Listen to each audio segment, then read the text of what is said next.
பிராமணிய கடப்பாறையை வைத்து நான் வந்து திராவிடத்தை அழிப்பேன் அப்படின்றது எவ்வளவு பெரிய ஒரு அயோக்கியத்தனமான ஒரு சொல்லாடல். திராவிடத்தை அழிச்சா விசிகாக்குன்னா திராவிட முன்னேற்ற கழகத்தை அழி, நாங்க ஒண்ணு வந்து இடையில வந்து நாங்க வரமாட்டேன், திராவிட கழகத்தை போய் அழி. சீமான் வந்து திராவிடத்தை எதிர்க்கிறதுக்கு காரணம் இங்க இருக்கக்கூடிய திமுகவை எதிர்க்கிறார், திமுக திராவிட மாடல் எதிர்க்கிறார். அப்போ நியாயமா கோவம் வர வேண்டியது திமுக காரணம், கோவம் வரணும். ஆனா ஏன் அண்ணன் திரும்ப பேசுறாரு தான் கேக்குறாங்க. அதுவும் இவ்வளவு பேச வேண்டிய அவசியம் என்ன? ஒரு திமுக ஒருத்தன் வாய்த்து வந்து பேச மாட்டாங்க. பிராமணிய கடப்பாறை என்னென்ன உடைச்சு உங்களுக்கு தெரியுமா?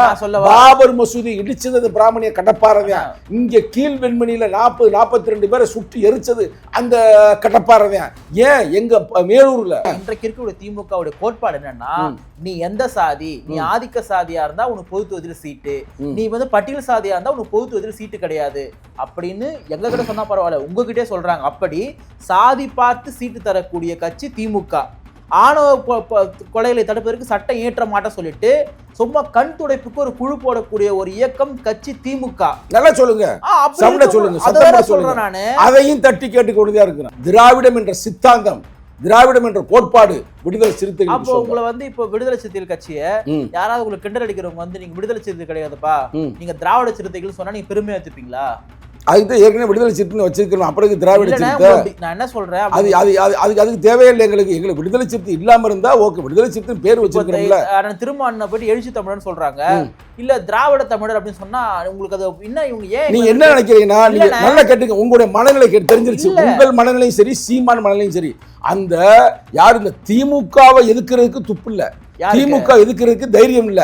அதை விட்டு திராவிடம் என்ற கோட்பாட்டை சிதைக்கும் பொழுது நாங்க தட்டி கேட்போம். அண்ணா திரும்ப அவர்கள் ஒரு போராளியா வந்தாரு, ஆனா இன்னைக்கு விசிக போயிட்டு திமுக கிட்ட அடகு வச்சுட்டாரு, எனக்கு ரொம்ப வருத்தமாகுது அப்படின்றாரு. நீ வந்து மீட்டி கொடுக்குறியா, வா வந்து மீட் எடுப்போம்னு. இங்க பாரு நிர்மல் குமார், நீ யாரு, என்ன, எந்த பேக்ரவுண்டு எல்லாம் எங்களுக்கு தெரியும், ரைட்டா? திமுக சார்ந்த பல அடிப்படைவாதிகள், பிஜேபி அரசு சார்ந்த சில மதவாதிகள் திரு விஜய் அவர்களை ஜோசப் விஜய் என்று அவருடைய பேர் போட்டு இங்கெல்லாம் தொடர்பு அங்கெல்லாம் தொடர்பு சொல்லிட்டு அவர் கிறிஸ்தவர் என்ற ஒரே காரணத்துக்காக அவர் எதிர்க்கிறாங்க, கீழ்த்தரமா பேசுறாங்க. இந்த நேரத்துல மதச்சார்புன்னு பேசக்கூடிய விசிகா விஜய்க்கு ஆதரவு இருக்கணுமா, இல்ல நீயும் சங்கீதான்னு சொல்லணுமா? எப்படி இது? விஜய் முதல் அரசியலுக்கு வரும்பொழுது வரவேற்றவர்கள் வெல்கம் பண்ணது விடுதலை சிறுத்தைகள்.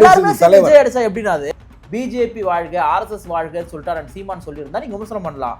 அங்க நம்ம தமிழ்நாட்டினுடைய தமிழ் சமூகத்திற்கு பெரும் பங்காற்றிய பாரதியாருடைய புகழ் பாடுறாரு. இதுல என்ன தப்பு கண்டுபிடிச்சிட்டீங்க? பாரதியார் புகழை பாடுங்க, எங்களுக்கு மாட்டுக்கிறது. அது கூட சில பேர் திமுக காரணம் தெரியல, எவன் தெரியல, பாரதியாரை எடுத்து அடிக்கிறாங்க, அது தப்பு. போட்டி நடந்துருக்குது என்னன்னா, எப்படி ஆன்மீக ஆட்சி நடத்துறது பாஜகவா இல்ல திமுகவா அப்படின்ற அளவுக்கு வந்து ஆன்மீக ஆட்சியில போறாங்க. ஒட்டகத்துக்கு பூஜை பண்றது என்ன, மாட்டுக்கு பூஜை பண்றது என்ன, இந்த குதிரைக்கு பூஜை பண்றது என்ன, இந்த கருத்து தம்பியுடைய கருத்தை சங்கத்தமிழன் ஏற்றுக்கொள்கிறேன். நிம்மதி ப்ராப்பர்ட்டி மேனேஜ்மெண்ட், உங்கள் பழைய வீட்டை புதிய வீடாக மாற்றலாம் வாங்க. வாய்ஸ் ஆஃப் தமிழ்நாடு பார்வையாளர்களுக்கு வணக்கம். இன்றைய சிறப்பு நேர்காணலில் நம்முடைய இணைந்திருப்பவர் விசிகாவின் மாநில இளைஞரணி செயலாளர் திரு சங்கத்தமிழன் அவர்கள். அண்ணா வணக்கம். வணக்கம். தம்பி விஜய், தம்பி சீமான் யார் என்று தெரிந்துவிட்டது. நீங்கள் பிஜேபி ஆர்எஸ்எஸ் பூனைக்குட்டி வெளியே வந்து விட்டது. எப்படி தம்பி என்று அழைத்து கொண்டிருந்தவர் கொஞ்ச நாள் முன்னாடி வரைக்கும் பார்த்தீங்கன்னா, நாங்கள் சீமானை வந்து தமிழ் தேசியத்தை தான் பார்க்குறோம், விஜய் மீது எந்த வெறுப்பும் கிடையாது, அவர் நல்லது பண்ண தான் நினைக்கிறேன்ற வாழ்த்தினாரு. ஆனால் ஏன் திடீர்னு வந்து இந்த மாதிரி பேசுகிற, என்ன காரணம்? இந்த தருணம் வரைக்கும் கூட இல்லை. அவங்க வந்து உண்மையிலேயே தமிழ் தேசியத்தை பற்றி பேசினால் நாங்கள் அவங்கள வரவேற்போம், பாராட்டுவோம். அதே நேரத்தில் தம்பி தான், எங்கள் தலைவருக்கும் தம்பி தான், எனக்கும் தம்பி தான்.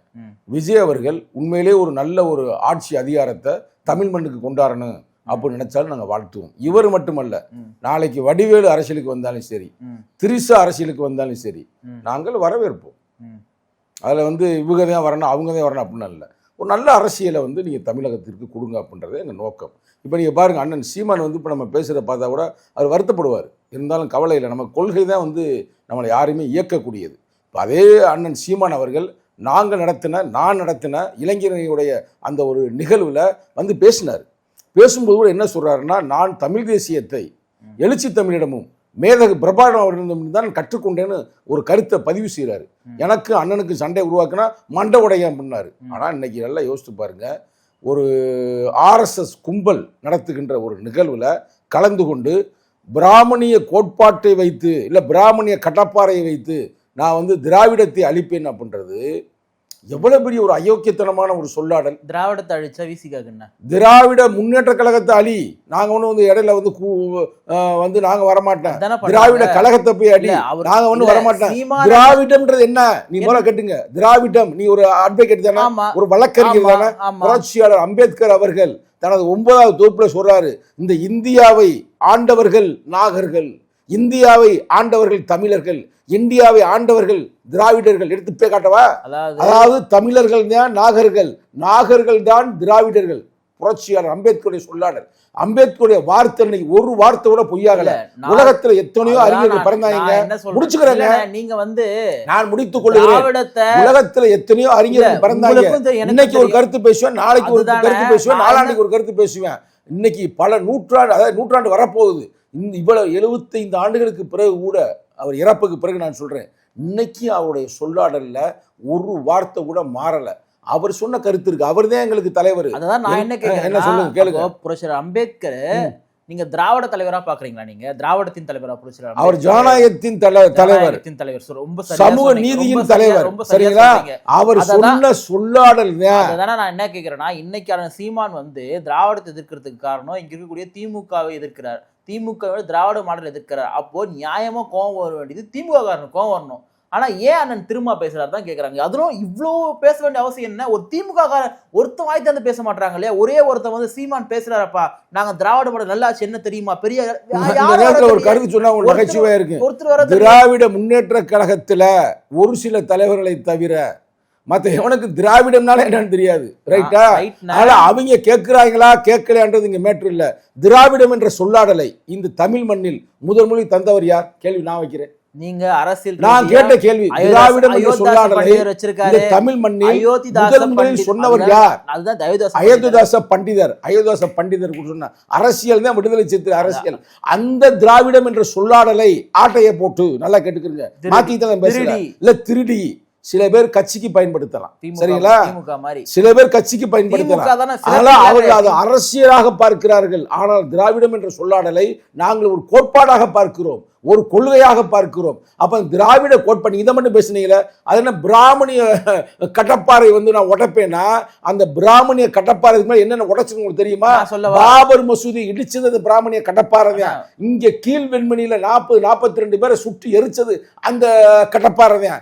ஏன் எங்க மேலூர்ல பக்கத்தில் இருக்கிற மேலாவளவு சின்னாரம்பட்டியில் அங்கே வச்சு கொலை பண்ணாங்க பாருங்க, அது இந்த கடப்பாறை தான். அந்த பிராமணியம் என்று நீ நினைக்கிற மாதிரி வெறும் சாதி மட்டுமல்ல, பிராமணியம் என்ற கோட்பாடரே மனிதனை பிரிப்பது, மனிதனுக்குள் ஒரு வெறுப்பை விதைப்பது தான் பிராமணியம். இன்னொன்று சொல்ல கேட்டுங்க, எல்லாம் அம்பேத்கரே எங்களுக்கு, அனைத்துக்குமே எங்கள் பேச்சுக்கு யார் காரணம்னா புரட்சி அம்பேத்கர் தான். அவர் சொல்றாரு, இந்தியாவில் வந்து 2 சிக்கல், 2 பிரச்சனை வருங்காலத்தில் உருவாகும். ஒன்று பிராமணியம், இன்னொன்று முதலாளித்துவம். பேசினாரா பேசலையா? நீங்க நான் கேட்டது பேசினாரா பேசலையா? வந்து படிச்சவர், படிக்காமலாம் கிடையாது. புரட்சியாளர் அம்பேத்கர் நீங்க சொல்லக்கூடிய பார்ப்பனிய ஆரியத்துக்கு எதிராக வைத்த கோட்பாடு பௌத்தம், திராவிடம் கிடையாது. அந்த திராவிடத்திற்கு என்ன கேட்கறாங்கன்னா, ஏன் நீங்க முட்டு கொடுக்குறீங்கன்னு கேக்குறாங்க. நாங்க எவனுக்கு முட்டு கொடுக்கல, யாருக்கு முட்டு கொடுக்கிற அளவுக்கு நான் தப்பு நான் சொன்னா, அப்போ நீங்க சொன்ன கருத்து வாங்க வேண்டிய அவசியம் கிடையாது. பிராமணியத்திற்கு வாங்க சொல்லி முடிச்சுக்கிறேன். அம்பேத்கர் பிராமணியத்துக்கு நேர் எதிர் கோட்பாடு உள்ள கருத்து தான் பௌத்தம். அந்த பௌத்தம்ன்ற கோட்பாடுடைய மைய புள்ளிதான் ஜனநாயகம், சமூக நீதி, மதச்சார்பின்மை. அந்த கோட்பாட்டை திராவிட முன்னேற்ற கழகம் கொள்கையில் வைத்திருக்க வைக்கலையா? நான் கேட்டது பதில் அண்ணன் ஒண்ணு அப்புறம் பேசுவாங்க. நீ எதுக்கு அண்ணன் அண்ணன் இருக்காம கருத்துக்கு வாங்க, பாயிண்ட்க்கு வாங்க. இல்லன்னு சொல்றேன், இல்லன்னு சொல்றேன். இல்லன்னு எப்படி சொல்றீங்க? அவங்க கோட்பாடுல இல்ல. இல்ல ஏன் சொல்றேன்னா, இன்றைக்கு இருக்கக்கூடிய திமுகவுடைய கோட்பாடு என்னன்னா, நீ எந்த சாதி, நீ ஆதிக்க சாதியா இருந்தா உனக்கு பொது தொகுதியில் சீட்டு, நீ வந்து பட்டியல் சாதியா இருந்தா உனக்கு பொது தொகுதியில் சீட்டு கிடையாது அப்படின்னு எங்க கிட்ட சொன்னா பரவாயில்ல, உங்ககிட்டே சொல்றாங்க. அப்படி சாதி பார்த்து சீட்டு தரக்கூடிய கட்சி திமுக. ஆணவ கொலைகளை தடுப்பதற்கு சட்டம் இயற்ற மாட்ட சொல்லிட்டு சும்மா கண் துடைப்புக்கு ஒரு குழு போடக்கூடிய ஒரு இயக்கம் கட்சி திமுக. நல்லா சொல்லுங்க, சொல்லுங்க, சொல்றேன். நானு அதையும் தட்டி கேட்டு கொண்டுதான் இருக்கிறேன். அதுக்கு தட்டி கேட்காமல் இல்ல. சரி, நான் சொல்றேன், அதற்காக ஆணவ படுகொலை தடுப்பதற்கான சிறப்பு சட்டத்தை உருவாக்குன்னு சீமா எங்கேயாவது ஆர்ப்பாட்டம் நடத்திருக்கிறாரா? நடத்திருக்காரு. அங்க போய் கடப்பாறை வச்சு இடிக்க வேண்டியதானே? ஒரு கடப்பாறை வச்சிருக்கின்றார்ல, பிராமணியம் என்ற கடப்பாறை வச்சிருக்கின்றார்ல, கடப்பாறை வச்சு குத்து. உன்னை யாரு இங்க தடுத்தா? நீ என்ன சொல்றேன்? நல்லா கேட்டு நீ என்ன இல்லண்ணே, சொன்னா நீங்க என்ன பிராமணியம்ன்ற கோட்பாடே தப்புங்க. நீ ஏன் பிராமணியம்ன்ற தமிழ் தேசியவாதி எவனாவது பிராமணியத்தை பத்தி பேசிருக்காங்க? அவர் ஏன் மேதகு மட்டும் இங்க பாருங்க, ஏன் மேதகு மட்டும் அப்படி கண் அசைவ லைட்டா காட்டுந்தான்னு வச்சுக்கோங்க, பிராமணிய கோட்பாட்டுக்கு அப்படி சப்போர்ட்டா இன்னைக்கு இந்தியாவே அவங்க வாங்கி கொடுத்திருப்பாங்க. அவர் கோட்பாடு வந்து வெறும் பௌத்தத்தை மட்டும் எதிர்த்தல்ல, இனவெறியை மட்டும் அல்ல, அவர் பிராமணியத்தையும் எதிர்த்தார். வரலாறு எனக்கு தெரியும், சொல்லுமா? அவருடைய வரலாறு நிறைய பேர் நான் சொல்றேங்க, மேதகுடைய வரலாற்றை நான் சொல்றேன். அது வேணானே, வேணாமா? பிராமணியம்ன்றது ஒரு ஜாதி எதிர்க்கிறது கிடையாது, அது ஒரு மைண்ட் செட். அது ஒரு மைண்ட் செட்ல அது ஒரு கோட்பாடு. பிராமணியம் என்பது கோட்பாடு. அந்த கோட்பாடு இப்ப நான் என்ன சொல்றேன், ஒரு 10 பறையர்கள் சேர்ந்து ஒரு 20 வன்னியர் ஆதிக்கம் பண்றாங்கன்னா அப்ப அந்த பார்ப்பனியத்தை கடைபிடிக்கணும் பறையர் தான், அது மேட்டர் கிடையாது. சூப்பர். இப்ப உங்க பாயிண்ட் நான் ஏற்றுக்கொள்றேன், இந்த கருத்துல ஓகே தம்பி. ஆனா அவர் எப்படி அந்த மாதிரி சொல்ல போனாரு? எனக்கு அதான் கேள்வி. எங்க கேள்வி எங்க தலைவர் ஏன் சொல்றாருன்னா, நான் சொல்றேன் ஏன் சொல்றாருன்னா, அவருக்கு விளக்கம் கொடுக்குறீங்களா? நான் அவர் என்ன சொல்றா அதான் சொல்ல முடியும். நான் விளக்கம் கொடுங்க. நான் அமைதியா இருக்கு, நான் கேக்குறேன். நீங்க தான் சீமானுங்க, அண்ணன் சீமான் அவர்களே, நீங்க வந்து அந்த கடப்பாறை வச்சு நான் உடைப்பேன்னு சொன்னீங்களா, அது என்ன கடப்பாறை? விளக்கம் கொடுங்க. 1 hour பேசினாருண்ணே, ரைட். 1 hourல ஒரு வார்த்தை மட்டும் எடுத்துக்கிட்டு பேசுறது நியாயமா இருக்காது. நான் என்ன சொல்றேன், ஏன் சொல்றாருன்னா, இங்க திமுக திராவிடம் சொல்லிட்டு நீங்க பூச்சாண்டி காமிச்சு ஒரு ஒரு குறிப்பிட்ட சமூகத்தை மட்டுமே நீங்க எதிரியா காமிச்சு நீங்க ஆட்சி செஞ்சுட்டு இருக்கீங்க, அநீதி வச்சிருக்கீங்க. அப்ப நீ யாரை எதிரி சொல்றியோ அவனை சேர்த்து அவனை அழிப்புண்டான்னு சொல்ற, இதுல என்ன தப்பு இருக்கு? அதாவது பிராமணர்கள் எங்களுக்கு எதிரி அல்ல, நல்ல விவரம் கேட்டுங்க. பிராமணர் தனிப்பட்ட முறையில் எங்களுக்கு எதிரியே அல்ல, அவருக்கு தெரியாது. நான் சொல்றேன், கீழ் வெண்மணியில அந்த கொலைகாரனை திருப்பி அடிச்சது ஒரு பிராமணர். அவர் கம்யூனிஸ்ட் கட்சி தெரியும், சீனிவாச ராவ் தெரியும். அதே மதுரை மீனாட்சி அம்மன் கோயிலுக்குள்ள உள்ள கூட்டி போனார பாருங்க, அவர் ஒரு ஐயர், தமிழ் தாத்தா ஒரு ஐயர். அது எங்க கோட்பாடு இல்லை, எங்களுக்கு பிரச்சனை. அவங்க நாங்கள் வரவேற்கிறோம். புரட்சியாளர் அம்பேத்கர் அவர்களே அந்த மனுநீதி சட்டத்தை எரிக்கும் பொழுது அவர் எரிக்கல, முதல்ல எரிச்சவரே ஒரு பிராமணர். அதுல எந்த மாற்று கருத்து இல்லை. பிராமணர் தான் கல்யாணம் பண்ணது சவிதாவுக்கு பிராமணர் தான், அவர் கொலை செய்வதற்கு உறுதியாக இருந்தது அந்த பிராமணர்கள் தான். அது வேற பிரச்சனை. ஆனா நான் உங்க பாயிண்ட்டுக்கு வர்றேன். பிராமணர் தனிப்பட்ட முறையில் எங்களுக்கு நண்பர்கள், உங்களுக்கு நண்பர்கள், தமிழ் மக்களுக்கு நண்பர்கள். அவங்க மணி அடிப்பாங்க, மணி அடிச்சாதான் நம்ம சாமியை கும்பிட முடியும். அது பிரச்சனை இல்லை. மணியை அடிச்சு எங்களை சாதி ரீதியா வெளியே நின்றா, மணியை அடிச்சு எங்களை விரட்டி அடிச்சா தட்டி கேட்டுக்கொண்டு இருக்கிறோம் இந்த மண்ணில். அதைத்தான் வந்து இன்னைக்கு தமிழருடைய பண்பாடாக கலாச்சாரமாக இருக்கின்ற இந்த தருணத்தில் 2 கேள்விதான் உன்ட்ட. வளவளலாம் இல்லை, நீ தானே சீமான். இப்ப 2 கேள்விதான். ஆமா, நீ தான் ஆளு மோட்டோ ஆள் மாதிரி இருக்கு. 2 கேள்விதான். முதல் கேள்வி, நீங்கள் எதற்காக RSS கும்பல் நடத்துற நிகழ்வில் கலந்து கொண்டீர்கள்? கலந்துக்க கூடாது. ஏன் கலந்து கொண்ட? அது கேள்வி பதில் சொல்லு. நீ அவரை சொல்லமே, அவரை மாதிரி கேள்வி வைக்கிற. திமுக பிஜேபி ஆதரிச்சு ஒரு பேர் என்ன எச் ராஜா போன்றவர்களை வந்து சட்டமன்ற உறுப்பினராக்கலாம், அங்கெல்லாம் கேள்வி கேட்க மாட்டீங்க. அந்த விஜில் என்ற அமைப்பு மாற்று கருத்துடையவர்களை கூப்பிட்டு நிகழ்ச்சி நடத்துவது வழக்கம் தான், இது ஒன்றும் புதுசு கிடையாது. அப்படி மாற்று கருத்துள்ளவர்களை கூப்பிட்டு விழா நடத்துறாங்க. அங்க போயிட்டு பிஜேபி வாழ்க RSS வாழ்கன்னு சொல்லிட்டு சீமான் சொல்லியிருந்தா நீங்க விமர்சனம் பண்ணலாம். அங்க நம்ம தமிழ்நாட்டினுடைய தமிழ் சமூகத்திற்கு பெரும் பங்காற்றிய பாரதியாருடைய புகழ் பாடுறாரு. இதுல என்ன தப்பு கண்டுபிடிச்சிட்டீங்க நீங்க? பாரதியார் புகழை பாடுங்க, எங்களுக்கு மாட்டுக்கிறது. அது கூட சில பேர் திமுக காரணம் தெரியல, எவன் தெரியல, பாரதியாரை எதிர்த்து அடிக்கிறாங்க, அது தப்பு. ஆனா பாரதியார் என்னன்னா, அந்த காலகட்டத்தில் ஏழை என்றும் அடிமை என்றும் எவனும் இல்லை ஜாதியில் இழிவு கொண்ட மனிதன் என்பது இந்தியாவில் இல்லையே. அன்றே பண்ணாரு. ஒரே குலம், ஒரே நிறை, ஒரே லெவல். அன்னைக்கு ஒரு சயின்டிபிக்கா பண்ணாரு. அதை விடுங்க. பாரதியாரை வந்து நான் ஒண்ணு குறை சொல்லல. ஆனால் அந்த நிகழ்வுல போயிட்டு பேசாம அங்க வந்து ஒரு பொங்கல் சாப்பிட்டு விட்டு வந்திருந்தா எங்களுக்கு பிரச்சனை இல்லை. ஆனா அங்க என்ன டயலாக் விடுறாப்லன்னா, பிராமணியம் என்ற கடப்பாறையை கொண்டு திராவிடம் கோட்டையை இடிப்பேன்னா விடுதலை சிறுத்தையில முதல்ல கேள்வி கேட்போம். அதான் கேட்டுக்கிட்டு இருக்கேன். சரிங்களா? அதனால திராவிடத்தை இடிச்சா கேட்போம். திராவிடம் வந்து திமுகவுக்கு சொந்தம் அல்ல, அப்படி சொல்றேன். திராவிட கழகத்துக்கு சொந்தம் அல்ல. திராவிடம் என்ற சித்தாந்தம், திராவிடம் என்ற கோட்பாடு விடுதலை சிறுத்தைகள். அப்போ உங்களை வந்து இப்போ விடுதலை சிறுத்தைகள் கட்சியை யாராவது உங்களுக்கு கிண்டல் அடிக்கிறவங்க வந்து நீங்க விடுதலை சிறுத்தை கிடையாதுப்பா, நீங்க திராவிட சிறுத்தைகள் சொன்னா நீங்க பெருமையா எடுத்துப்பீங்களா? அதுக்கு ஏற்கனவே விடுதலை சிறுத்தை வச்சிருக்கணும். அப்புறம் திராவிட சிறுத்தை நான் என்ன சொல்றேன், அதுக்கு தேவையில்லை. எங்களுக்கு விடுதலை சிறுத்தை இல்லாம இருந்தா ஓகே, விடுதலை சிறுத்தை பேர் வச்சிருக்கோம்ல. திரும்ப போயிட்டு எழுச்சி தமிழர்னு சொல்றாங்க, இல்ல திராவிட தமிழர் அப்படின்னு சொன்னா உங்களுக்கு அது என்ன? இவங்க ஏன் நீங்க என்ன நினைக்கிறீங்கன்னா, நீங்க நல்லா கேட்டுங்க, உங்களுடைய மனநிலை தெரிஞ்சிருச்சு. உங்கள் மனநிலையும் சரி, சீமான மனநிலையும் சரி. அந்த யாரு இந்த திமுகவை எதிர்க்கிறதுக்கு துப்பு இல்ல, திமுக எதிர்க்கிறதுக்கு தைரியம் இல்ல. அதை விட்டு திராவிடம் என்ற கோட்பாட்டை சிதைக்கும் பொழுது நாங்க தட்டி கேட்போம். தட்டி கேட்போம் பிரதர். நான் நீங்க உங்களுக்கு போறதுக்கு முன்னாடி நான் உங்களுக்கு வாட்ஸ்அப்ல அனுப்புறேன். திராவிடம் என்ற சொல்லாடலை புரட்சியாளர் அம்பேத்கர் பயன்படுத்த அப்படியே போறாங்க. முன்னாடி முன்னாடி அட்டப்படத்திலே போடணும். அவரே சொல்லியிருக்காரு, இந்தியாவை யாரும் சொந்தம் கொண்டாட முடியாது, இந்தியா யாருக்குமே சொந்தம் இல்லை, அப்படி சொந்தம் கொண்டாட முயற்சி பண்ணால் தமிழர்களுக்கு மட்டும்தான் சொந்தம், அந்த தமிழர்களுக்கு திராவிடம் என்ற இன்னொரு பேர் இருக்குன்னு சொல்லியிருக்காரு. அம்பேத்கரோட நீ பெரிய அறிவாளியாக்கு, அம்பேத்கரோட அறிவாளி யாருமே அப்புறம் அதோட மீட்டிங்க வேற வாங்க, இவனுக்கு போங்க, விஜய்க்கு போங்க. ரொம்ப நீ வந்து சீமான் அடிக்காதீங்க. ஆயிரம் இருந்தாலும் நம்ம அண்ணன் அவரை சொல்லிவிட திருத்திடலாம். அவரை போய் ஆமா சங்கிக்கு ஆதரவா பேச சங்கிதா இன்னைக்கு நான் இருக்கிறேங்க, நான் இன்னைக்கு ஆதரவாக இப்ப இந்த பயலுக்கு பேசினா நீங்களே கேள்வி கேட்பீங்க எதிர்த்து, அது உங்களுக்கு ரெஸ்பான்சிபிலிட்டி இருக்கு. நான் அவரை போய் நேர கூட சந்திச்சு இதெல்லாம் தப்புங்க அப்படிலாம் பண்ணாதீங்கன்னா சரி பண்ணிக்கிறோம். ஆனா இப்போ ஒருத்தன் பிறட்டு வந்திருக்கானாங்க, 50 வயசு வரைக்கும் குத்தாட்டம் ஆடிட்டு. அது உங்க அப்படி சொல்ல வேண்டாம். ஏன் விஜய் நீங்க என் வயசு என்ன, அவன் வயசு என்ன, என்னோட வயசு சின்ன பையன், சின்ன பையன் சொல்லக்கூடாதா? சொல்ல வேண்டாம்னு நான் சொல்றேன் நான். சரி ரைட்டு. புரட்சி தளபதி விஜய் அவர்கள் அப்படிலாம் சொல்லுங்க சொல்லுங்க. ஏங்க புரட்சி பட்டத்தை கொடுக்குறாங்க பைத்தியக்கார பயிலுங்க. ஒரு காலத்து ஜெயலலிதா கொடுத்தாங்க புரட்சி தலைவின்னாங்க, அதை கூட நம்ம எதிர்த்துக்கிட்டோம் ஒரு வகையில. ஏன்னா கடைசியில் இந்த அம்மா அந்த 69 விழுக்காடு இடஒதுக்கீடுக்காக போராடிச்சு, நீதிமன்றத்துக்கு போய் வாங்கி கொடுத்துச்சு, விட்டுருவோம். அதுக்கு முன்னாடி எம்ஜிஆருக்கு சொன்னாங்க புரட்சி தலைவர்னாங்க, அதை கூட சரி ரைட்டர் இருந்தாலும் என்ன பண்ணிருக்கான்னு பார்த்தா விஓ ஒரே நைட்ல ஆதிக்கவாதிகளை மிராச காலி பண்ணி விஓ சிஸ்டம் கொண்டாந்தாரு, அதை கூட ஏத்துக்கலாம். இவர் என்னங்க செய்ய போறாரு நான் தெரியாம கேட்கிறேன். இவருக்கு புரட்சி தளபதியாமுங்க. சரி, நம்ம ஸ்டாலின் அவர்களுக்கு தளபதி குத்துறாங்களே, இவர் எந்த இடத்துல போர் வழி நடத்தினாரு? இதை வந்து சங்கத்தமிழ் கேட்கக்கூடாது, அதை மட்டும் கேட்க மாட்டீங்க. இதை வந்து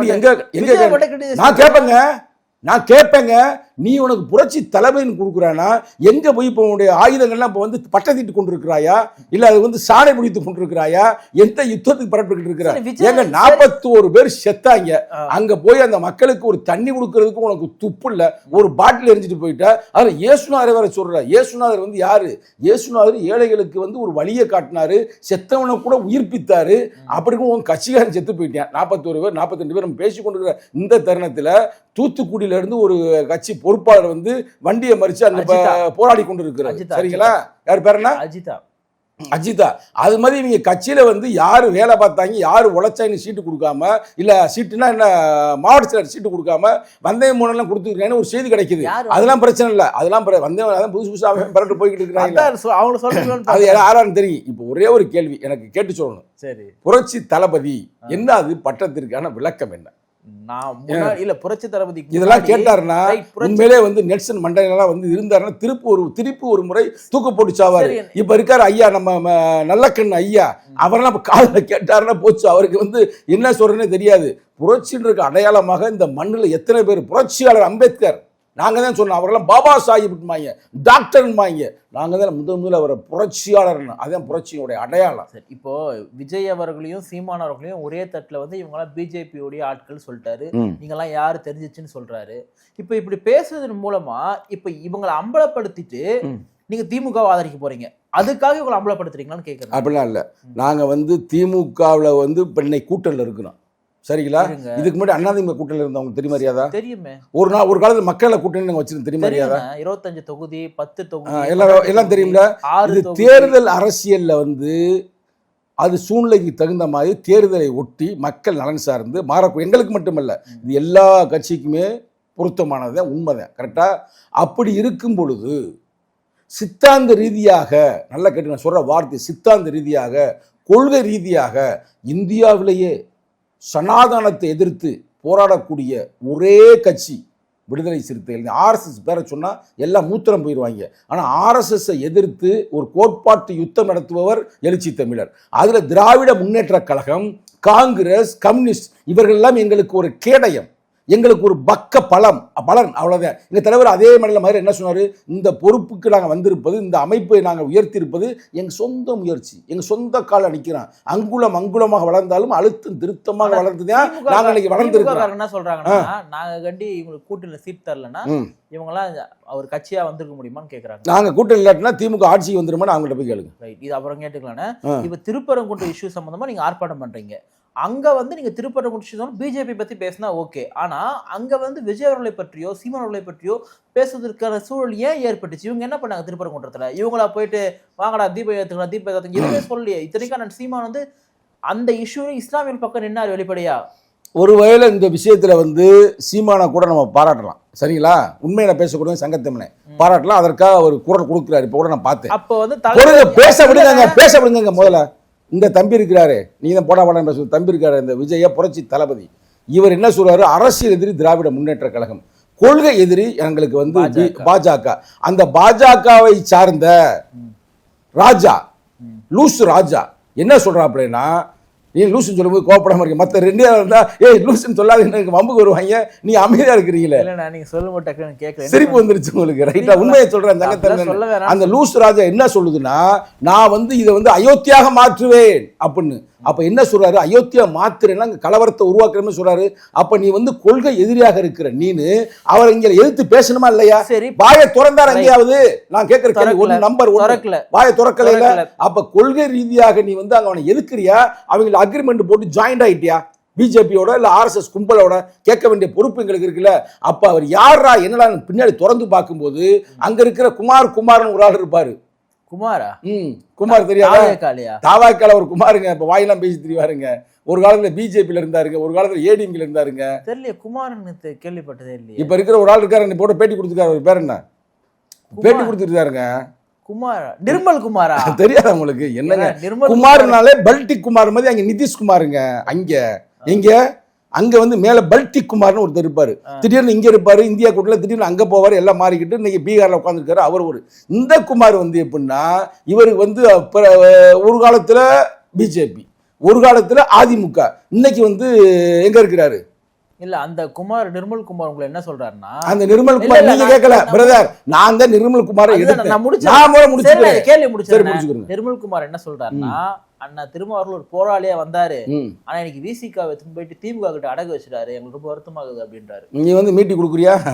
வந்து மீட் எடுப்போம்னு. இங்க பாரு நிர்மல் குமார், நீ யாரு, என்ன, எந்த பேக்ரவுண்டு எல்லாம் எங்களுக்கு தெரியும். ரைட்டா?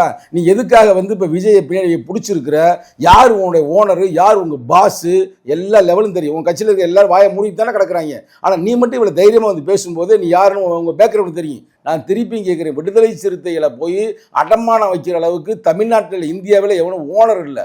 அடமானம் வைக்கிற அளவுக்கு நாங்கள் ஒன்றும் தரங்கிட்டு போகலை.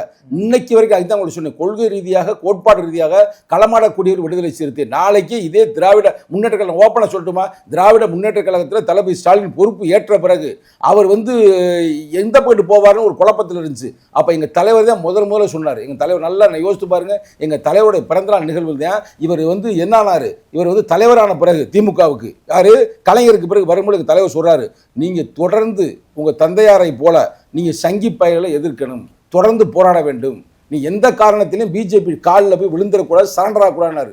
அதுல இன்னைக்கு அவர் ஒன்றும் சரண்டர் ஆகலையே, தொடர்ந்து போராடி கொண்டிருக்கிறாரு, தொடர்ந்து தட்டி கேட்டு கொண்டிருக்கிற. எஸ்ஐஆர் எதிர்க்கலையா? இன்னைக்கு இருக்கிற திருப்பரங்குன்றத்தை எதிர்க்கலையா? சொல்லுங்க. இல்லைன்னா உங்களுக்கு இல்ல, உங்களுக்கு இல்லங்க. அப்படி போய் முடிச்சுக்கிறேன். இல்ல நீங்க என்ன கேக்குறீங்க, பதில் சொல்ல கூடாது, பேசுங்க போங்க. அவங்க அப்பா இறந்த உடனே வெங்கையா நாயுடு ஆர்எஸ்எஸ் பிஜேபிக்காரரு அவரை கூட்டு சிலை திறக்க வைக்கிறாரு. ஏன் அன்றைக்கு இருந்த குடியரசு இவரை விட ஒரு உயர்வான பதவி இருக்கக்கூடிய ராம்நாத் கோவிந்த் திறக்க வச்சா என்ன உங்களுக்கு பிரச்சனை? ஏன் உங்களுக்கு தீண்டாமை ஒட்டிக்குதா உங்களுக்கு? அப்புறம் எப்பெல்லாம் தமிழ்நாட்டுக்கு மோடி அவர்கள் பிஜேபி சார்ந்த அரசு ஆளுநர் வராங்களோ அப்படியே வந்து வெள்ளை கொடை கூட்டு வர வைக்கிறது. இப்படி மோசமா பண்ணிட்டு இருக்காங்க. இவங்களை போயிட்டு கருப்பு கொடியும் காட்டினாரு, அதை நீங்க பாக்கலையா? கருப்பு கொடை அது எதிர்க்கட்சினா இப்ப கூட கொஞ்ச நாள் காட்டினாரு. இல்ல காட்டல, நீங்க மழுப்புறது இது நீங்க பாக்கல. கோயம்புத்தூர்ல ஒரு நிகழ்வுல இப்ப அவர் காட்டல, அவன் கட்சிக்காரன் காட்டி கைதானாங்க. ஒரே போட்டி நடந்துருக்குது. என்னன்னா, எப்படி ஆன்மீக ஆட்சி நடத்துறது பாஜகவா இல்ல திமுகவா அப்படின்ற அளவுக்கு வந்து ஆன்மீக ஆட்சியில போறாங்க. ஒட்டகத்துக்கு பூஜை பண்றது என்ன, மாட்டுக்கு பூஜை பண்றது என்ன, இந்த குதிரைக்கு பூஜை பண்றது என்ன, இந்த பூஜை புனாசமா? இந்த கருத்து தம்பியுடைய கருத்தை சங்கத்தமிழன் ஏற்றுக்கொள்கிறேன், மறுக்கல. இந்த கருத்துக்கு வந்து உங்க கட்சியில இருந்து யாராவது ஒரு ஆள் வந்து இவருக்கு பேட்டியை கொடுங்க, இல்ல விளக்கத்தை வரலன்னா விடுங்க. நான் சொல்றேன், எங்க கருத்தை கேட்டுக்கிறீங்க. நாங்க வந்து யாரையும் சார்ந்து இருக்க, நல்லா கேட்டுக்கிறீங்க, திருப்பி வெள்ளை பேப்பர்ல கூட எழுதி ஒட்டுங்க. நாங்கள் யாரையும் சார்ந்து இருக்கல, சேர்ந்து இருக்கிறோம். இப்போ நாங்கள் ஒரு கூட்டணி இருக்கிறனால எங்களுக்கு ஒரு வெற்றி கிடைக்குதுன்னா, எங்கனால அவங்களுக்கு பல வெற்றி கிடைக்குது. எங்களுக்கு ஒரு 10 சீட் நிற்கிறோம், 12 சீட் நிற்கிறோம்னா அதில் வந்து அவங்க ஓட்டு எங்களுக்கு வரலாம், எங்கள் ஓட்டு எங்களுக்கு இருக்கலாம். ஆனால் மிச்ச தொகுதியில் பூரா ஏன் ஓட்டை கொடுத்துறேன் சொல்லுங்க பிரதர். ஒரு எடுத்துக்காட்டு சொன்னா, இந்த திட்டக்குடின்னு ஒரு தொகுதி இருக்குது. அந்த திட்டக்குடி தொகுதியில் எங்களுடைய கோட்டை, அது எங்களுக்கு அந்த சீட்டை அவங்க கொடுக்கல.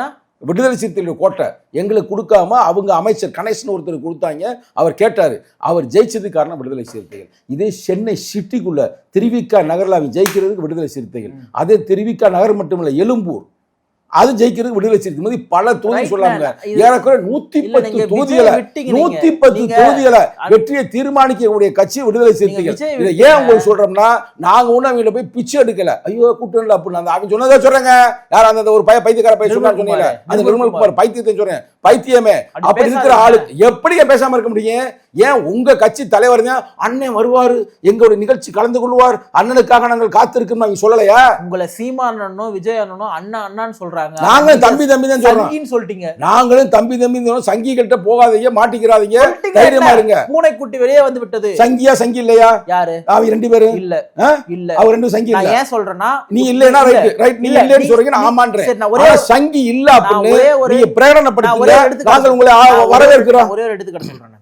திமுக சார்ந்த பல அடிப்படைவாதிகள், பிஜேபி அரசு சார்ந்த சில மதவாதிகள் திரு விஜய் அவர்களை ஜோசப் விஜய் என்று அவருடைய பேர் போட்டு இங்கெல்லாம் தொடர்பு அங்கெல்லாம் தொடர்பு சொல்லிட்டு அவர் கிறிஸ்தவர் என்ற ஒரே காரணத்துக்காக அவர் எதிர்க்கிறாங்க, கீழ்த்தரமா பேசுறாங்க. இந்த நேரத்துல மதச்சார்புன்னு பேசக்கூடிய விசிகா விஜய்க்கு ஆதரவு இருக்கணுமா இல்ல நீயும் சங்கீதான்னு சொல்லணுமா? எப்படி இது? விஜய் முதலில் அரசியலுக்கு வரும்பொழுது வரவேற்றவர்கள் வெல்கம் பண்ணது விடுதலை சிறுத்தைகள், விடுதலை எல்லாருமே சிறுத்தை தலைவர். விஜய் அடிச்சா எப்படின்னா அது? நாங்க விஜய் நாங்க வந்து நான் அந்தரியா அடிக்க மாட்டோம். திமுக காரன் வந்து அந்த வகையில விஜய் எங்களுக்கு சகோதரர். நிறுத்துங்க பிரதர். நாங்க சொல்றது தம்பி போய் மாட்டிக்கிறாரு. ஏற்கனவே உன்னை வலையில சிக்க வச்சுட்டாங்க. உன் பக்கத்துல இருக்க நிர்மல்குமார் ஒரு ஆர்எஸ்எஸ் கும்பல், பேரை சொல்லட்டுமா? அவர் இன்னொருத்தர் ஐஆர்எஸ் அதிகாரி, யாரு பேர் என்ன? அருண். அவர் ஒரு ஆர்எஸ்எஸ் கும்பல். அதே மாதிரி இன்னொருத்தர் இருக்கிறார் எங்க உயரமான ஆதவ். அவர் ஆர்எஸ்எஸ் மாமியா ஆர்எஸ்எஸ் இருக்குது, பிஜேபியில பொறுப்புல இருக்குது மாமியா. நான் சொல்றேன்ல, அதுக்கு அடுத்து இன்னொரு ஆள் பேரை சொல்லுங்க பேத்துல புஷியானந்த் வந்து ஏற்கனவே அங்க இருந்து வளர்த்து எடுக்கப்பட்டவர். ராஜ்மோகன் அண்ணன் அவர் இல்ல. நம்ம இவ்வளவு பேசி வந்து இப்ப நான் அவரை சொல்லலாம்ல? இல்ல, வேற யாரும் இல்லையே. பொருளாளர் ஒருத்தர் இருக்காரு. ஒருத்தர் அவர் தான் முக்கியம். பொருளாளர் அவர் வந்து ஒரு பிராமணர். கரெக்டா? வக்கீல் தான் நினைக்கிறேன். என்னமோ வக்கீல ஏதோ ஒரு பேரை விடுங்க. அவரும் ஒரு ஆர்எஸ்எஸ் கும்பல். இப்படி எல்லாரையும் நீ சுத்தி வச்சுக்கிறதுனா நீ வந்து உண்மையிலேயே வந்து ஜோசப் அப்படியாக இருக்கலாம். ஒரு நல்ல ஒரு கதை கூட சொன்ன, உன்னை பாராட்டுறான். யாரு? பைபிள் கதையை சொன்னா பாராட்டுறான். ஆனா அவனை சுத்தி இருக்கிற ஆளு சரியில்லை, எச்சரிக்கையா இருக்க வேண்டும் என்பது ஒரு அண்ணன் வந்து ஒரு தம்பிக்கு சொல்ற கருத்து. அப்படி சொல்லியே ஓ திமுக காரணம் ஜோசப் விஜய் சொல்லிட்டு கிறிஸ்தவர் சொல்லிட்டு அவர் ஒதுக்குறான். பிஜேபி அரசு காரணம் இவங்க கிறிஸ்தவ கும்பல் சொல்றாங்க. கிறிஸ்தவர்களுக்கு எதிரான ஒரு ஒவ்வாமையை திமுகவும் பிஜேபி சேர்ந்து விதைக்கிறப்போ நம்ம விஜய் விடுதலை சிறுத்தைகள் எந்த காலகட்டத்திலும் விதைக்காது. இப்ப நாங்க சொல்றது கூட விதைக்கிறானுங்க. அவங்க விதைக்கிறாங்கன்னா அவங்கள போய் கேளுங்க. அப்ப நீங்க வந்து ஒரு அரவணைக்காம நீயும் ஏங்க ஒரு சங்கி பையில பூரா சுத்த வச்சுக்கிட்டு நீ வந்து இந்த திருப்பரங்குன்றத்துக்கு வாயை திறக்க மாட்டேன்னு அமைதியா இருந்தேன்னா அதுக்கு என்ன அர்த்தம்? அதுக்கு நீ வாய் பேச மாட்டீங்களா? திருப்பரங்குன்றத்துக்கு வந்து இதை விட மோசமான ஒரு நிகழ்வு தமிழ் மண்ணில் நடக்காது. அங்க வந்து ஒரு பையனை வந்து தீக்குழி வச்சு விட்டாங்க, சாதி கலவரத்தை தூண்டுறாங்க. இப்போ ஒரு திரைப்படத்தை வேற கொண்டு வந்து கந்தர் மலைன்னு ஒரு காமெடியான விஷயங்கள்லாம் பரப்பிக்கிட்டு இருக்கிறாங்க. இந்த காலகட்டத்தில் அவங்க கட்சியில இருந்து எவனா ஒரு கொள்கை பரப்பு செயலாளரோ இல்ல மத்தவனோ குரல் கொடுத்தாங்களா? நான் வாய் திறக்க மாட்டேன். குரல் கொடுக்கணும் நம்ம கேட்கறோம். அப்புறம் நல்லா கேளுங்க, சவுண்டா கேளுங்க. அவர் குரல் கொடுக்க மாட்டார். குரலை நசுக்கி வச்சிருக்கிறாங்க ஆர்எஸ்எஸ் கும்பல். இன்னொன்னு தெரியுமா? உங்களுக்கு உண்மையா சொல்லி முடிச்சுக்கிறோம் இன்றைய ரொம்ப கேள்வியில் அப்புறம் அந்த கருத்து பண்ணிக்கலாம். அதாவது தமிழ்நாட்டை பொறுத்த வரைக்கும் தமிழ்நாட்டில் அவங்களால ஆட்சி அதிகாரத்தை பிடிக்க முடியல பிஜேபிக்கு. ஆனால் அவங்க ரொம்ப கடுமையான கோபத்தில் இருக்கிறாங்க. அப்போ எப்படி அதில் பிடிக்கணும் போகும்போது எங்கட தமிழ் தேசியம் தமிழர்களுக்கு அப்படின்னு ஒரு அரசியல் இங்கே இருக்குது. அதுக்கு யாரா? சீமான் இருக்காரு, அவரை வலையில போட்டாங்க. இந்த பக்கத்து இவங்க பூரா இந்த கவர்ச்சி அரசியலை ரொம்ப திரிவாங்க. ஒரு பக்கத்து பார்த்தா ஜெயலலிதாவை பார்த்தாங்க, அடுத்து எம்ஜிஆரை பார்த்தாங்க. அப்போ ஒரு ஆள் வேணும்டா அப்படின்னு ரஜினிகாந்த் போனாங்க. ரஜினி வந்து சொல்லிட்டாரு போடா அப்படின்னு சொல்லிட்டாரு. என்னால யாரும் ஒன்றும் பண்ண முடியாது, நீ திருவள்ளுவரையும் பண்ண முடியாது. அவர் எஸ்கேப் ஆயிட்டாரு. அந்த நேரம் பார்த்து இவரை மடக்கிட்டாங்க. இதான் இங்க இருக்கு. இவர் வந்து தமிழர்கள் ஒரு வெறுப்பு அரசியலை கக்கிறார். தமிழ் தேசியம்ன்ற ஒரு வெறுப்பு அரசியலை தான் கொண்டு வர்றார். தமிழ் தேசியத்தை பேசுறா கூட பிரச்சனை இல்லை, அவரை கொண்டு போய் சேர்க்கிறாங்க. இவர் தமிழர் என்று பேசக்கூடிய சீமான் வந்து உங்களுக்கு வெறுப்பு அரசியல். வெறுப்பு அரசியல் அதான் சொல்றாருல, நீ ஆந்திராக்காரனா அடிச்சு வரட்டு, தெலுங்குக்காரனா அடிச்சு வரட்டு. சொல்லலாம் பொய்யா? இப்படி பேசவே இல்லை. நீங்க சொல்லக்கூடாது. இப்படி பேசவே இல்லை. எங்க பேசவே இல்லை. அப்ப கடப்பாறை குத்திரம் சொன்னு பேசவே இல்லை. இதை விட வேற என்ன அரசியல் வேணும்? கடப்பாறை எப்ப நீ தூக்குலையோ அப்பயே நீ யாரோட எடுப்பாருன்னு தெரிஞ்சு போச்சு. இங்க வாங்க இந்த மேட்டர்ல முடிச்சுக்கறாங்க. விஜய் முடிக்கல. விஜய் வந்து ஈரோட்டுக்கு போயிட்டு ஈரோடு கடப்பாறை எடுப்புன்னு சொன்னாரு. அது என்ன கணக்கு? அப்போ எல்லாம் கடப்பாறையிலே குறியாருங்க. நீங்க அரசியல் எடுக்கிற தம்பிகளா? கடப்பாறை எதுக்கு தூக்கி நெம்புகோல ஏதோ ஒரு கோலை எடுக்கிறோம்னா விடுங்க. நான் என்ன சொல்றேன்னா, நீ வந்து மக்கள்கிட்ட போ, இளைஞர்களை வந்து அரசியல்படுத்து. ஒருத்தன் கேட்குறான், யார் அவங்களுடைய கொள்கை தலைவர் யாருன்னா செங்கோட்டையன்றான் ஒருத்தன். அறிவு மேதைகளாகிறாங்க. நீ அவங்க அதுதான் அறிவு விஜய் மட்டும் அதுதான் அவங்க அறிவு திருவிழா நடத்துனாங்க. அறிவு திருவிழா எதுக்கு திமுக நடத்துனாங்க? எதுக்கு நடத்துனாங்க? கரெக்டா? அறிவு இல்லாம திருவிழா, அறிவு வேணும்னா அவங்க நடத்தி விட்டாங்க. அது மாதிரி நீ நடத்துப்பா. நீ ஒரு அறிவு திருவிழா நடத்துல, அற திருவிழா நடத்து, இல்ல கொள்கை திருவிழா நடத்து. ஒரு இளவும் இல்லாம இந்த இளைஞர்களை பாழாக்குகிறாய். RSS உடைய அந்த சித்தாந்தத்தோடு பாழாக்குகிறாய். அதை நாங்கள் விட மாட்டோம். நாங்கள் பார்த்து கொண்டு இருக்க மாட்டோம். விஜயுடைய கட்சியினர் இளைஞர்களை வழிநடத்த வேண்டும் சொன்னா அது ரொம்ப நல்லது. ஏன்பா கொள்கை இல்லாம இருக்கானுங்க, ஏன்பா மரத்துல ஏறானுங்க, இதெல்லாம் நியாயமானது. ஆனா நீங்க விஜயே ஒரு RSS கும்பல்னு சொல்லிட்டா எப்படி அது ஏற்புடையதா இருக்கும் தான் நம்ம வந்து கேள்வி கேட்கிறோம். நான் இன்னொன்று ஒன்று மட்டும் கடைசி கேள்வியாக கேட்டுக்கிறேன். நான் நேற்றுக்கு அந்த பேச்சு எனக்கு திரும்ப சொல்றாரு, திமுக கூட்டணியில் நாங்கள் இருக்கிறோம், சீட்டு இருந்தாலும் இருப்போம், இல்லை எது நடந்தாலும் வந்து எங்களுக்கு கொள்கை தான் முக்கியம்னு சொல்றாரு இல்லையா? கூட்டணிக்கு வேற டைம் ஆயிடுச்சு, நேரம் வந்துச்சு, இன்னும் ஏதாவது சீட்டு வந்து இதுதான் தரும்னு சொல்றாங்களா, இல்லை இருக்குதோட கம்மியாக தரும்னு சொல்றாங்களா? ஏன் இப்படி சொல்றாரு அண்ணன்? பிரதர், எங்க தலைவருக்கு வந்து எந்த காலத்திலையும் அவர் சீட்டுல வந்து பேரம் பேசக்கூடிய ஆள் இல்லை. நான் ஓப்பனா சொல்றேன். அரசியல் வந்து ஆனால் விடுதலை சிறுத்தையுடைய தொண்டர்கள் நல்லா கேட்ட, குறிப்பாக இளைஞரணி தெளிவா இருக்கிற டபுள் டிஜிட்னு, இல்லை என்றால் தனியா நிற்போம் எலெக்ஷன்ல அப்படின்னு நாங்கள் வலியுறுத்துவோம். ரைட்டா? அதில் எந்த மாட்டுக்கு இருந்தால் ஓப்பனாக பேசுகிறேன். அதே நேரத்தில் திராவிட முன்னேற்ற கழகமுக்கு நிச்சயமாக அவங்களுக்கு அறிவு திருவிழா நடத்திருக்கிறாங்க. அப்போ அவங்களுக்கு நல்ல அறிவுலாம் வளர்ந்துருப்பாங்க. அதனால் அவங்களும் நல்ல சீட்டு கொடுப்பாங்க. அதாவது வந்து நாங்கள் வந்து தலைவர் சொல்கிற எல்லா கதவையும் நான் மூடிட்டேன். ஏன் இப்போ எங்களுக்கு வந்து ஏடிவியில் பேச தெரியாதா? ஏன் விஜயிட போய் பேசி அந்த தம்பி அரசியல்படுத்தி அந்த பையனை நல்லா அந்த தம்பி நல்லபடியாக நேர்மையாக கொண்டாட எங்களுக்கு தெரியாதா? ஏன் பிஜேபிட்டே வாங்கினா ஒன்றும் பிரச்சனை இல்லை அப்படின்னு போட்டுட்டு எங்க புரட்சி அம்பேத்கர் காங்கிரஸ் எதிர்த்தா இருந்தார் வாழ்நாளில். அங்க போய் தான் அமைச்சரானாரு. அதான் இன்னைக்கு அரசியலமைப்பு சட்டத்தில் எழுதினாரு. பல மக்களுக்கு நன்மை செய்ய முடியும்ல. ஏன் நாங்க செய்யலைன்னா, நாங்கள் இந்த புரட்சி அம்பேத்கருடைய கொள்கை கோட்பாடுகளை ஆட்சி அதிகாரத்திற்கு கொண்டு வர வேண்டும். கொண்டு வர வரைக்கும் சில பேர் இந்த அரசியல் இருக்கிறவர்கள்லாம் நம்ம வந்து பயன்படுத்துறோம். நாங்க நல்லா கேட்டு நான் போற கருத்தை எழுதி வச்சுக்கோங்க. திராவிட முன்னேற்ற கழகத்தை பயன்படுத்துகிறோம். அது உங்க மேட்ரு. நாங்க அப்படி செய்ய மாட்டோம். பயன்படுத்துறோம் என்றால் நாங்களும் அவர்களுக்கு பயன்படுவோம், அவர்களால் எங்களுக்கும் பயன் இருக்கும். ஆனால் எங்கள் கொள்கை கோட்பாடுகளை இந்தியாவில் யாரும் பேசுறாங்க சொல்லுங்க, ஓப்பனா பேசுவோம். இந்தியாவிலேயே RSS எதிர்த்து எவனா ஒரு ஆள் சொல்லுங்க தலைவர். நீங்க சொன்னா நான் கேட்டுக்கிறேங்க. நீங்க மட்டும்தான் அதோட நிறுத்திக்கிறீங்க. அந்த சீட்டு மட்டும் வாங்கி இருக்குதுல என்ன பிரச்சனை? சீட்டு அவங்க கொடுப்பாங்க. நீங்க பொறுத்து இருந்து பாருங்க. தலைவராடி பேசுறாரு இல்லையா? எங்க தலைவர் வந்து வாழும் புத்தர், அவர் அப்படிதான் பேசுவார். அதனால விடுதலை சிறுத்தையுடைய இளைஞரணியோ இளைஞர் எழுச்சி பாசறையோ இல்ல இரண்டாம் கட்ட தலைவர்களோ நாங்க காம்ப்ரமைஸ் ஆக மாட்டோம். ஓகே, நிகழ்ச்சியில் பங்கேற்று கூட பல்வேறு நேரங்கள் எங்களுக்காக ஒதுக்கி பல்வேறு கருத்துல நன்றி. நன்றி, வணக்கம்.